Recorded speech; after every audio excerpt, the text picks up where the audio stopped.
Χαίρετε, είμαι ο Μιχάλης Ομίγκος και σήμερα θα δούμε πώς φτιάχνουμε ένα e-shop μέσω της olympicbiz.com που μας κοστίζει μόνο 120 ευρώ το χρόνο. Αυτό το κομμάτι αφορά τόσο τους επιχειρηματίες που έχουν αγοράσει το πακέτο της Olympic Biz, όσο και τους συνεργάτες οι οποίοι θέλουν να βοηθήσουν τους επιχειρηματίες να στήσουν το δικό τους κατάστημα. Να πούμε εδώ κάποια βασικά πράγματα.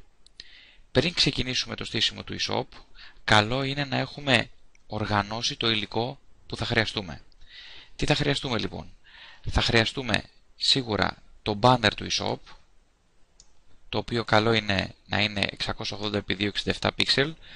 Αν αυτά σας ακούγονται περίεργα, να πούμε ότι το banner είναι απλά η εικονίτσα η οποία βρίσκεται πάνω στο ηλεκτρονικό κατάστημα, και το 680x267 μπορούμε να το δούμε εάν ανοίξουμε οποιαδήποτε φωτογραφία, κάνουμε κλικ επάνω της και δούμε εδώ πέρα κάτω το dimensions που λέει. Λοιπόν, χρειαζόμαστε τις κατηγορίες και τις υποκατηγορίες που θέλουμε να τοποθετήσουμε και καλό είναι να ξεκινήσουμε με μια πολύ απλή δομή και φυσικά τα προϊόντα που θέλουμε να προσθέσουμε. Τώρα, για κάθε προϊόν που θέλουμε να προσθέσουμε θα χρειαστούμε τον τίτλο του, μια σύντομη περιγραφή, μια αναλυτική περιγραφή και 1 έως 4 εικόνες για κάθε προϊόν. Εγώ εδώ πέρα για το στήσιμο που θέλω έχω κάνει αυτή την προεργασία. Έχω καταρχήν μαζέψει τις υπηρεσίες που θα φτιάξω. Θα φτιάξω ένα e-shop το οποίο θα γράφει υπηρεσίες, θα έχει υποκατηγορίες το Data Recovery και το Web Design. Στην υπηρεσία 1 θα είναι το Data Recovery με όλα αυτά που έχουμε πει ότι πρέπει να μαζέψουμε και η υπηρεσία 2 θα είναι το WordPress site. Πάμε λοιπόν να δούμε τι άλλο υλικό πρέπει να έχουμε μαζεμένο. Αν θα ανοίξω αυτό το φάκελο θα δω ότι έχω τις φωτογραφίες των προϊόντων. Αυτά τα 3 αφορούν ένα προϊόν, 1, 2, 3 αφορούν ένα δεύτερο προϊόν και το τέταρτο που είναι ουσιαστικά το banner που λέμε της επιχείρησης. Μια μικρή φωτογραφία η οποία θα βρίσκεται πάνω από το e-shop. Αυτό που μπορούμε να κάνουμε λοιπόν σε πρώτη φάση είναι, εφόσον βρισκόμαστε στο olympicbiz.com, μπορούμε είτε να πάμε εδώ πάνω στο olympicbiz.com και να κάνουμε κλικ ή να πάμε εδώ στο login που λέει για να μπούμε στο back office των επιχειρήσεων. Κάνω λοιπόν εγώ κλικ στο λογότυπο εδώ και γράφω το username και τον κωδικό της επιχείρησης. Έχουμε κάνει λοιπόν login. Εδώ όπως θα δείτε είναι πολύ βασικό να ακολουθήσετε τα βήματα. Ένα, θα πρέπει να συμπληρώσουμε τις πληροφορίες της εταιρείας, όπου εδώ έχουμε τον τίτλο της επιχείρησης, τη διεύθυνση, ένα email όπου θα μας στέλνουν τα email με τις παραγγελίες, το που βρίσκεται η επιχείρηση, τη μονάδα ουσιαστικά που θα έχει όσον αφορά το κομμάτι του νομίσματος και να διαλέξουμε από 1 έως 3 κατηγορίες. Εγώ έχω πάει εδώ και έχω επιλέξει 1, 2, 3 κατηγορίες. Μόλις θα γράψουμε αυτά και πατήσουμε update, είμαστε OK και μπορούμε να περάσουμε στο Create eShop. Εδώ στο Create eShop θα δούμε ένα interface το οποίο εγώ προσωπικά δεν το έχω συναντήσει σε κάποιο άλλο κατάστημα, όμως θεωρώ ότι είναι αρκετά εύχριστο για τους χρήστες οι οποίοι δεν έχουν εμπειρία στο να στήσουν ένα ηλεκτρονικό κατάστημα. Το πρώτο πράγμα που πρέπει να κάνει κάποιος είναι να πάει στο νούμερο 1 βήμα. Θυμίζω ότι είμαστε στο Create eShop, έχω κάνει κλικ σε αυτήν την επιλογή. Το πρώτο βήμα λοιπόν που πρέπει να κάνει είναι να κάνει Select Header. Το Select Header είναι ουσιαστικά το μπανεράκι το οποίο υπάρχει πάνω στο ηλεκτρονικό κατάστημα. Πατάμε λοιπόν Choose File, επιλέγω εδώ το header που έχω επιλέξει, δηλαδή την εικονίτσα που θα βγαίνει πάνω από το ηλεκτρονικό κατάστημα και πατάω Open. Αφού τελειώσω με την επιλογή της φωτογραφίας πατάω Save. Όπως θα δείτε το μπανεράκι έχει αλλάξει εδώ και έχει φορτώσει το προηγούμενο μου. Το δεύτερο κομμάτι που θα χρειαστώ είναι να κάνω Select Background. Δηλαδή να επιλέξω αν θέλω εικόνα για background του ηλεκτρονικού καταστήματος ή θέλω ένα χρώμα από πίσω. Εγώ θα επιλέξω εδώ ένα χρώμα, θα επιλέξω ένα πράσινο και από εδώ από αυτό το δείκτη μπορούμε να ελέγξουμε τη φωτεινότητα του πράσινου που θέλουμε να βάλουμε, έστω ότι θα επιλέξω κάτι τέτοιο και πατάω Close. Μπορούμε λοιπόν να πατήσουμε Save πάλι. Όπως θα δείτε δεν έχω βγει ακόμα από τη σελίδα του Create Shop, είμαι εδώ και εδώ θα ολοκληρώσω και όλες μου τις διαδικασίες. Είναι ένα πραγματικά πολύ εντυπωσιακός τρόπος λειτουργίας. Μετά πάμε στο νούμερο 3, το οποίο είναι το Category Selection, δηλαδή να διαλέξουμε τις κατηγορίες του καταστήματος. Όπως θα δείτε εδώ, εγώ για τη δομή έχω επιλέξει να βάλω το υπηρεσίες, το Data Recovery και το Web Design. Μάλιστα το Web Design και το Data Recovery είναι υποκατηγορίες του υπηρεσίες. Και πάμε να δούμε πώς θα υλοποιούμε αυτά. Είμαστε λοιπόν στο βήμα 3 και στο Product Categories. Εγώ θέλω να προσθέσω μια κατηγορία λοιπόν. Έχει έναν ιδιαίτερο τρόπο, κάνουμε κλικ στο συν, μας εμφανίζεται από κάτω το παραθυράκι με το τίτλο της κατηγορίας και πατάμε Add. Έτσι λοιπόν εμφανίζεται στο Product Categories μία εγγραφή η οποία έχει ένα μολυβάκι για να την επεξεργαστούμε και ένα χ για να την διαγράψουμε. Εγώ θα πάω στο μολυβάκι και εδώ θα γράψω υπηρεσίες. Δηλαδή ουσιαστικά θα ονομάσω τώρα την κατηγορία μου. Αφού τελειώσω, πατάω Edit. Όπως βλέπετε η κατηγορία έχει ήδη μπει. Πάω να ξανακάνω αυτή την επιλογή για να πάρω τη δομή που θέλω. Πατάω συν και Add. Αλλά εδώ πέρα αυτό που θέλω να κάνω είναι πριν πατήσω το Add να διαλέξω αν θέλω να είναι η κατηγορία που θα φτιάξω τώρα, αν θέλω να είναι υποκατηγορία κάποιας άλλης. Εδώ όπως θα δείτε το Data Recovery είναι υποκατηγορία του υπηρεσίες. Οπότε για να κάνω αυτή τη δομή δεν θα γράψω τίτλο ακόμα, θα πάω στο Parent Category και θα κάνω κλικ στο υπηρεσίες και θα πατήσω Add.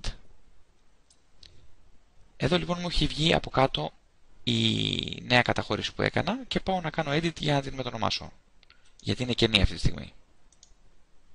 Πατάω λοιπόν το Data Recovery και πατάω Edit. Όπως θα δείτε, το Data Recovery μπήκε κάτω από το υπηρεσίες. Πάμε να κάνουμε άλλη μια δοκιμή, να φτιάξουμε και το Web Design, το οποίο και αυτό βρίσκεται κάτω από τις υπηρεσίες. Να πούμε ότι το ισόπεδο επιτρέπει μόνο ένα μέχρι δεύτερο επίπεδο κατηγοριοποίηση. Πάμε λοιπόν, πατάμε το συν για να προσθέσουμε μια κατηγορία. Την θέλουμε πού? Τη θέλουμε κάτω από το υπηρεσίες. Οπότε πατάω Add. Μου βγαίνει από κάτω εδώ ένα μολυβάκι με το χ. Πατάω το μολυβάκι και διαλέγω να μετονομάσω ουσιαστικά την εγγραφή που έκανα, τις κατηγορίες, και πατάω Web Design. Αν θέλω και κάτι άλλο και μια άλλη ας πούμε βασική κατηγορία, αρκεί να πατήσω το συν, να πατήσω το Add. Αυτή τη στιγμή δεν θα επιλέξω κάποια να είναι υποκατηγορία κάποιες άλλης. Πατάω Add.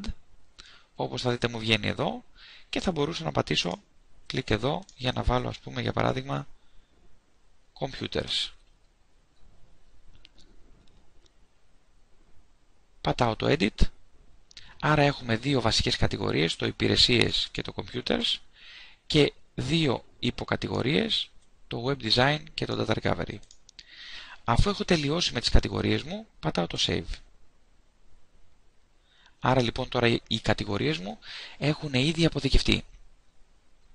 Αυτό που πάω τώρα να κάνω είναι το βήμα 4, δηλαδή να πάω να προσθέσω προϊόντα. Εδώ τα πράγματα είναι λίγο πιο σύνθετα, αλλά πάλι δεν θα αφήσουμε αυτή τη σελίδα. Αν θα πατήσουμε το κουμπάκι εδώ δίπλα στο View Products μπορούμε να δούμε τα προϊόντα. Εδώ προφανώς μας γράφει ότι δεν έχουμε κάποια προϊόντα αυτή τη στιγμή καταχωρημένα. Πάμε λοιπόν να προσθέσουμε. Στο βήμα 4 λοιπόν, στο Products, πάω στο συν να βάλω κάποιο προϊόν. Το πρώτο πράγμα που με ρωτάει είναι σε ποια κατηγορία θα βρίσκεται το προϊόν μου. Εγώ θα το βάλω κάτω από το Data Recovery. Πάμε να κάνουμε την πρώτη καταχώρηση, η οποία είναι η υπηρεσία ανάκτησης δεδομένων. Λοιπόν, έχω επιλέξει λοιπόν το Data Recovery. Σαν product title, σαν τίτλο του προϊόντος θα βάλω το Data Recovery που έχω εδώ. Σαν σύντομη περιγραφή θα βάλω αυτό εδώ. Και σαν αναλυτική περιγραφή θα βάλω αυτό εδώ. Όπως βλέπετε απλά κάνω copy-paste από το σημειωματάριο που έχω και βάζω εδώ μέσα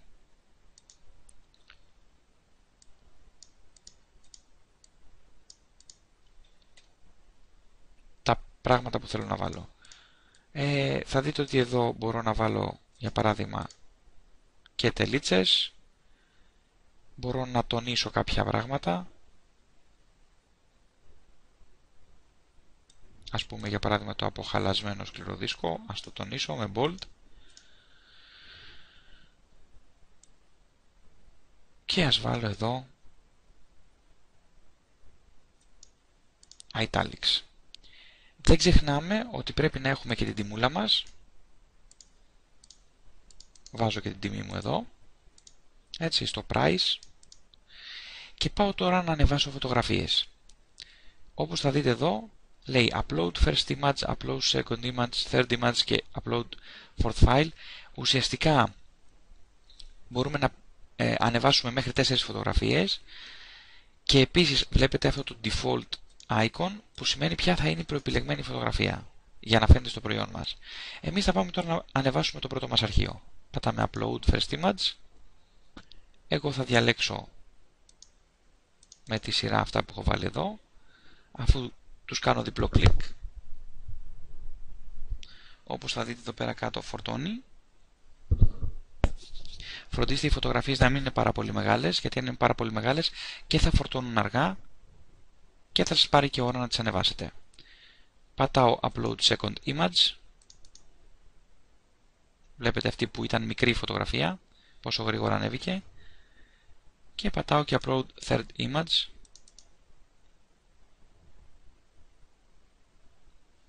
Εδώ να κάνουμε μια παρατήρηση. Καλό είναι οι φωτογραφίες, όπως σας είπα, να είναι μικρές.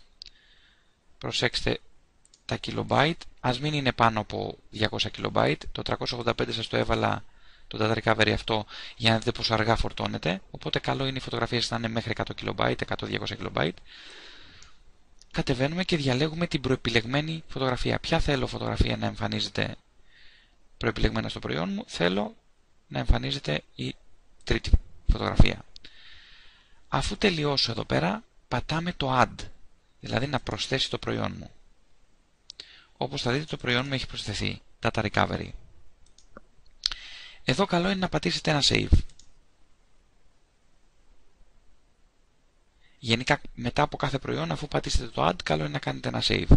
Φυσικά μπορείτε να προσθέσετε όσα προϊόντα θέλετε με το κουμπάκι αυτό εδώ και μετά να πατήσετε το save. Αλλά καλό είναι, επειδή έχουμε κάνει κάποια δουλειά καθώς κάνουμε ένα προϊόν και μπορεί να μας πάρει κάποιο χρόνο, να αποθηκεύουμε τη δουλειά πάντα που κάνουμε. Αν θα πατήσουμε τώρα το View Products, θα δείτε ότι μας έχει στο κατάστημά μας ήδη ένα προϊόν. Πατάμε χ στο παράθυρο αυτό και συνεχίζω να βάλω και το δεύτερο μου προϊόν. Πατάω λοιπόν το Syn. Αυτή τη φορά θα το βάλω κάτω από το Web Design. Έχω έτοιμο το κείμενο. Εδώ είναι ο τίτλος του προϊόντος.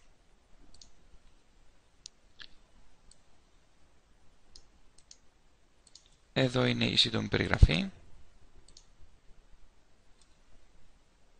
Και εδώ είναι η ανάλυση. Αν δεν σας πιάνει το paste, πολλές φορές μπορεί να μην πιάνει, τότε πατάμε, αφού κάνουμε αντιγραφή, Ctrl V για να βάλουμε τα πράγματα μέσα εδώ. Εδώ λοιπόν στο ίδιο στυλ μπορώ να αριθμίσω τις επιλογές μου. Πρέπει οπωσδήποτε να βάλω τιμή, προσοχή σε όλα αυτά, μην ξεχνάτε τα πεδία κενά, γιατί μπορεί να μου δημιουργήσει πρόβλημα, και πάω να βάλω τις 3 φωτογραφίες που έχω επιλέξει για αυτό το προϊόν. Upload first image, δηλαδή να ανεβάσω την πρώτη μου φωτογραφία. Upload second image, upload third image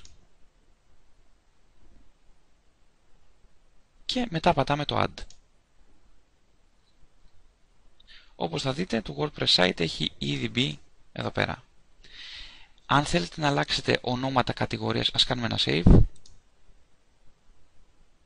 Ας δούμε ότι τα προϊόντα μας εμφανίζονται σωστά. Ορίστε, και τα δύο προϊόντα είναι μέσα. Πατάμε χ. Αν θέλετε να αλλάξετε κάποιο προϊόν, το μόνο που έχετε να κάνετε, ή το όνομα κάποιας κατηγορίας ή του προϊόντος, το μόνο που έχετε να κάνετε είναι να κάνετε κλικ εδώ στο μολυβάκι δίπλα του και ουσιαστικά μας εμφανίζει από κάτω τα πράγματα που έχει. Εγώ αυτή τη στιγμή αυτό που θέλω είναι να επισκεφτώ το ηλεκτρονικό μου κατάστημα. Οπότε πατάω κάτω-κάτω εδώ όπως είμαι το I want to visit my shop.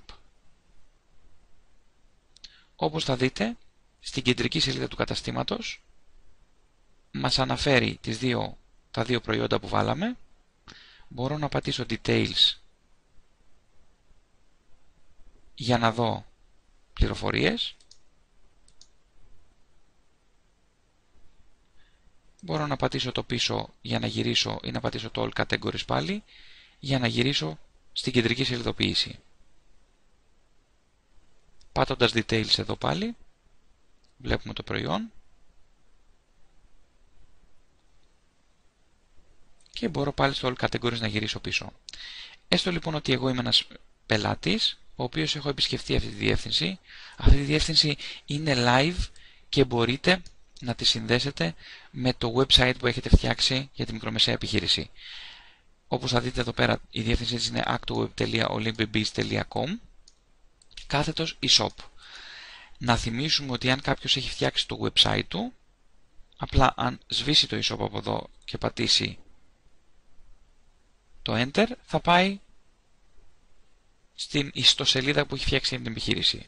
Εγώ θα γυρίσω στο e-shop τώρα για να δούμε τη βασική λειτουργία μιας παραγγελίας, έστω ότι εγώ θέλω να παραγγείλω την υπηρεσία Data Recovery. Μπορώ λοιπόν να πατήσω Add to Cart έτσι όπως είμαι εδώ. Βλέπουμε ότι μας έχει ήδη επιλέξει το προϊόν μας. Μπορώ είτε να προχωρήσω με την παραγγελία, είτε να πατήσω Back to e-shop. Έστω ότι θέλω και αυτή την παραγγελία. Πάτησα Add to Cart και μου έχει βάλει και τις δύο παραγγελίες. Αν θέλω να διαγράψω κάποια από τις παραγγελίες που θέλω να κάνω, πατάω απλά το Χ και φεύγει. Αν θέλω λοιπόν ξανά να βάλω και τη δεύτερη υπηρεσία, πατάω Back to e-shop και διαλέγω και τη δεύτερη υπηρεσία. Έτσι, αυτά μπορεί να είναι υπηρεσίες, μπορεί να είναι προϊόντα, μπορεί να είναι οτιδήποτε. Αφού λοιπόν έχω τελειώσει, πατάω το Send Order. Εδώ λοιπόν, σαν πελάτης πρέπει να συμπληρώσω τα στοιχεία μου. Θα πρέπει να γράψω ένα τηλέφωνο, μία διεύθυνση. Θα πρέπει να γράψω μία ταχυδρομική διεύθυνση. Και είμαι έτοιμος να στείλω την παραγγελία μου. Πατάω Confirm Order και μου γράφει ότι η παραγγελία μου έχει φύγει. Ουσιαστικά αυτή είναι η βασική λειτουργία του ηλεκτρονικού καταστήματος. Πάμε να δούμε όμως τώρα τι θα πάρει ο επιχειρηματίας και τι θα πάρει ο πελάτης ως email. Αν ανοίξω τα email μου και πάω εδώ, μου έχει έρθει ένα. Ποιος ήταν ο πελάτης? Hello, Δημήτρης Καλογιάννης, είναι τα στοιχεία που έβαλα. Αυτός είναι ο πελάτης. Μας λέει ότι ουσιαστικά έχει στείλει σαν πελάτη την παραγγελία αυτή.